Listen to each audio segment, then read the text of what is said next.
پاکستان میں سیاحت کو فروغ دینے کے لیے 192 ممالک کے شہریوں کو کسی دفتر جانے کی ضرورت نہیں. اب وہ اپنے گھروں میں بیٹھے ہوئے آن لائن پاکستانی ویزا حاصل کر سکتے ہیں. اس کے ذریعے پاکستان کی خواہش ہے کہ وہ اپنی سالانہ ٹوریزم کی ریونیو $4 ارب سے بڑھا کر $20 ارب تک لے کے جائے. آج کی ویڈیو میں ہم آپ کو یہ تمام تفصیل سے آگاہ کریں گے اور بتائیں گے کہ پاکستان کے پاس کس طرح دنیا کے 14 میں سے 5 بلند ترین پہاڑ ہیں. دنیا کی قدیم ترین سیولائزیشن یہاں پائی جاتی ہے. 5 موسم ہیں اور مزید کیا کیا نعمتیں اللہ نے دے رکھی ہیں. السلام علیکم ویورز، میں ہوں آپ کا ہوسٹ عبد الرحمان.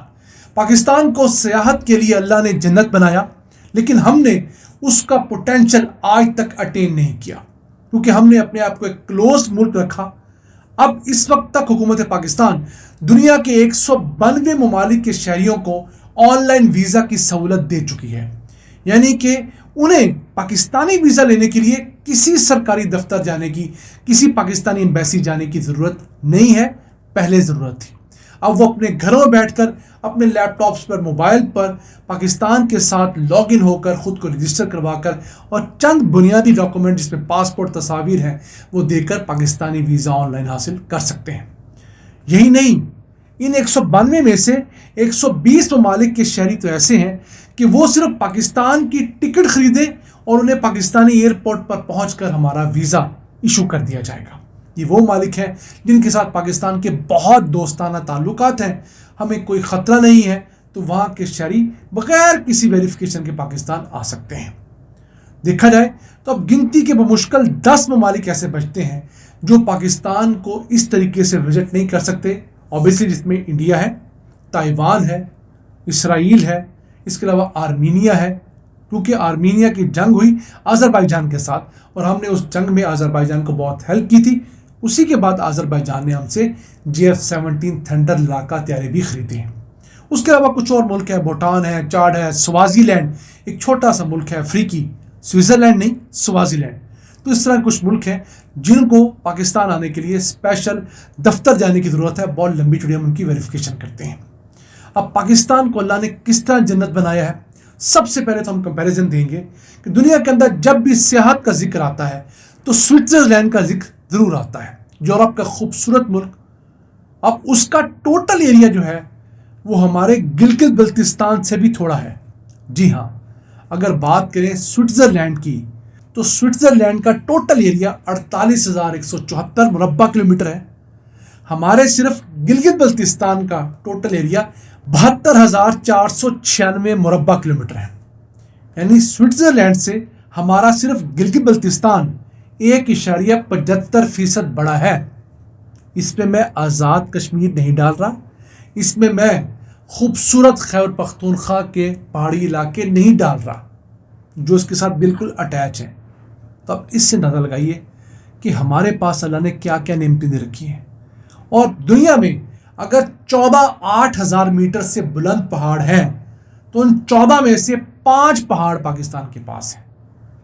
دنیا کا کوئی ایسا ملک نہیں ہے جس کے پاس ان میں سے 3 پہاڑ بھی ہوں. تو ماؤنٹینئرنگ کے لیے جو لوگ آتے ہیں ان کے لیے کیا یہ جنت نہیں ہے؟ پھر سطح سمندر سے لے کر K2 تک کی بلندی صرف 2200 کلومیٹر کے اندر آپ ٹریول کر سکتے ہیں. دنیا میں اتنا کم ڈسٹنس ہے ہی کہیں نہیں. یہی نہیں، اللہ نے اس خطے کو 5 موسم دیے ہیں. گرمیاں، سردیاں، بہار، خزاں تو آتی ہیں. ایک مانسون کا، برسات کا موسم بھی ہے اور اسی موسم کے اوپر ہمارے سارے شاعروں کی شاعری کھڑی ہوئی ہے. تو اس موسم کو بھی اس میں انکلوڈ کر لیجئے. 63 اقسام کے فروٹس اور ویجیٹیبلز اللہ تعالیٰ نے اس ملک کو دیے ہیں. لیکن صرف اگر فروٹس کی بات کریں تو 30 اقسام کے مختلف پھل یہاں پیدا ہوتے ہیں اور ان میں سے کوئی ایک قسم کا پھل بھی ایسا نہیں ہے جس کے بارے میں آپ کہہ سکیں کہ یار یہ پھل پاکستانی بلا وجہ اگاتے ہیں، یہاں پر خاص ٹیسٹ تو ہوتا نہیں ہے. دنیا کے بہت سارے ملک ہیں جہاں پر پھل تو لگا لیے جاتے ہیں لیکن ان کا کوئی ایسا ٹیسٹ نہیں ہوتا، اروما نہیں ہوتا. جس پھل کو آپ ہاتھ لگائیں وہ یہاں پر شاندار ہوتا ہے. سبزی ہیں. پھر اس کے بعد اگر یہاں پر موجود انسانی تاریخ کا ذکر کریں تو ہمارے پاس 7,000 سال قدیم مہر گڑھ کے بھی آثار موجود ہیں بلوچستان کے اندر. اور پاکستان دنیا کا واحد خطہ ہے جہاں پر 7,000 سال کی مسلسل تاریخ جو ہے وہ محفوظ ہے. 4,000 سال قدیم موہنجو داڑو، ہڑپا اور گویری والا کے آثار موجود ہیں. پھر اس کے بعد لاتعداد قلعے ہیں اور نہ جانے اللہ تعالیٰ نے اتنا کچھ دے رکھا ہے کہ ہم آج تک 78 سالوں میں انہیں خراب کرتے آئے ہیں، لیکن ابھی بھی بہت کچھ بچا ہوا ہے. اور حالات یہ ہیں کہ 2024 میں صرف اور صرف 9,65,000 انٹرنیشنل ٹورسٹ پاکستان آئے، اور یہ بھی سارے فارنرز نہیں تھے. ان میں سے ایک بڑی تعداد ان اوورسیز پاکستانیوں کی ہے جنہوں نے پاکستانی پاسپورٹ چھوڑ رکھا ہے، ان ملکوں میں رہتے ہیں جو ڈوئل نیشنلٹی الاؤ نہیں کرتے، مثلا پرتگال وغیرہ. ان ملکوں میں جا کر کوئی بھی نیشنلٹی لے تو اس کے بعد صرف اس ملک کی نیشنلٹی ہوتی ہے، اسے پہلے ملک کی نیشنلٹی چھوڑنی پڑتی ہے. تو اس صورت میں انہیں پاکستان آنے کے لیے اپنے اس نئے ملک کے پاسپورٹ پر ویزا لینا پڑتا ہے. تو اگر دیکھا جائے تو میرا ذاتی خیال ہے ان 9,65,000 میں سے بمشکل جنون جو گورے گوری آئے ہوں گے، جو فارنرز ہوں گے، ان کی تعداد 1 لاکھ ہوگی، جو کہ اتنے بڑے 25 کروڑ کے ملک کے مقابلے میں کچھ بھی نہیں ہے. اب ہمارے جی ڈی پی میں ٹوریزم کا حصہ صرف 2% ہے، اور وہ بھی اس لیے ہے کہ ہماری لوکل ٹوریزم بہت ہے. ایک سال کے اندر اوسطاً کوئی 1 کروڑ پاکستانی سیر و سیاحت کے لیے ملک میں دوسرے حصوں میں جاتا ہے. جیسے آج کل برف باری ہو رہی ہے تو لوگوں کی بڑی تعداد مئی کلیات وغیرہ گئی ہوئی ہے. اسی طرح گرمیوں میں لوگ جاتے ہیں، سوات جاتے ہیں، کاغان جاتے ہیں، ناران جاتے ہیں، اور بہت سارے خوبصورت مقامات ہیں. تو پاکستان میں اسی ٹوریزم کی وجہ سے کم و بیش کوئی 42 لاکھ لوگوں کو روزگار ملا ہوا ہے. ہوٹل انڈسٹری کے اندر، ٹرانسپورٹ انڈسٹری کے اندر، تھوڑے بہت گائیڈز جو موجود ہیں جو دیگر سروسز دیتے ہیں. ابھی ہم اس کو بڑھا کتنا سکتے ہیں؟ ہم اسے کم از کم 1 کروڑ لوگوں تک بڑھا سکتے ہیں، یعنی کہ 1 کروڑ لوگوں کا ڈائریکٹلی اور انڈائریکٹلی روزگار سیاحت سے منسلک ہو سکتا ہے. وہ کس طرح؟ ہم اس ملک کے اندر امن و امان کو بہتر کریں، اور امن و امان کے ساتھ ساتھ یہاں پر سیاحوں کے لیے فیسلٹیز کو بہتر کریں، ان کا یہاں آنا، رہنا، گھومنا پھرنا بہتر کریں. یقین کیجیے جتنے ہم ملنسار لوگ ہیں، اگر ایک بندہ ایک دفعہ میں آ کے مل لیتا ہے تو ہماری محبت کو ایسا سمیٹ کے جاتا ہے کہ وہ کئی دوستوں کو دوبارہ لے کر آتا ہے. لیکن مسئلہ یہ ہے کہ ہم ملک میں آنے ہی کم لوگوں کو دیتے ہیں، یا ہمارے حالات ایسے ہیں کہ بہت دل گردے والے لوگ ہی ہمارے پاس آتے ہیں. انٹرنیشنل میڈیا ہو گیا، انڈین میڈیا ہو گیا، ہماری وہ تصویر دنیا کو دکھاتے ہیں جو نیگیٹو ہو. ہمارے پازیٹیو پہلو نہ ہم خود دکھانا چاہتے ہیں، نہ ہمارا میڈیا دکھاتا ہے، نہ ہم منحاصر قوم دیکھنا چاہتے ہیں. اور انٹرنیشنل میڈیا کو یا انڈین میڈیا کو یا مخالف میڈیا کو کیا ضرورت پڑی ہے کہ ہمارا پازیٹیو پہلو کسی کے سامنے رکھیں. اب یہ جو 192 ممالک کی سہولت ہے، اس کا آغاز 14 مارچ 2019 کو کیا گیا تھا، جب Pakistan on line visa system شروع کیا گیا نادرا کی جانب سے.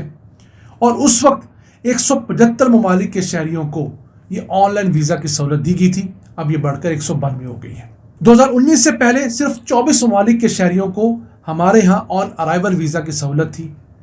2019 میں انہیں 50 کر دیا گیا. اب 120 ملکوں کے شہری پاکستان آ کے آن ارائیول ویزا لے سکتے ہیں. پورے گلف کے ممالک جو ہیں، عرب ممالک، ہمارے عرب دوست ہیں، ملیشیا، انڈونیشیا، اس طرح کے وہ ہمارے مسلمان بھائی ملک جن کے ساتھ ہمارا بہت گہرا تعلق ہے، ان کے شہری آپ آن ارائیول ویزا لے سکتے ہیں. تو اس طرح کے جو سٹیپس ہیں انہیں اگر ہم بڑھائیں، بہتر کریں، تو یقین کیجئے 4 ارب ڈالرز کیا 20 ارب ڈالرز سالانہ صرف ٹوریزم سے کمانا بہت آسان ہے. اور ہم اسے 40 ارب ڈالرز تک لے جا سکتے ہیں، کیونکہ سوئٹزرلینڈ ٹوریزم سے سالانہ 24 ارب ڈالرز کماتا ہے. ہمارا تو صرف گلگت بلتستان ان سے 1.75% بڑا ہے، باقی ملک کو تو آپ انکلوڈ ہی نہ کریں، ہم ان سے 20 گنا بڑا ملک ہے. ناظرین، آج کے ایپیسوڈ ہمیں امید آپ کو پسند آیا ہوگا. اپنی سجیشنز، اپنی آراء سے ہمیں آگاہ رکھا کریں. اپنے میزبان عبد الرحمان کو اجازت دیجیے. اللہ نگہبان.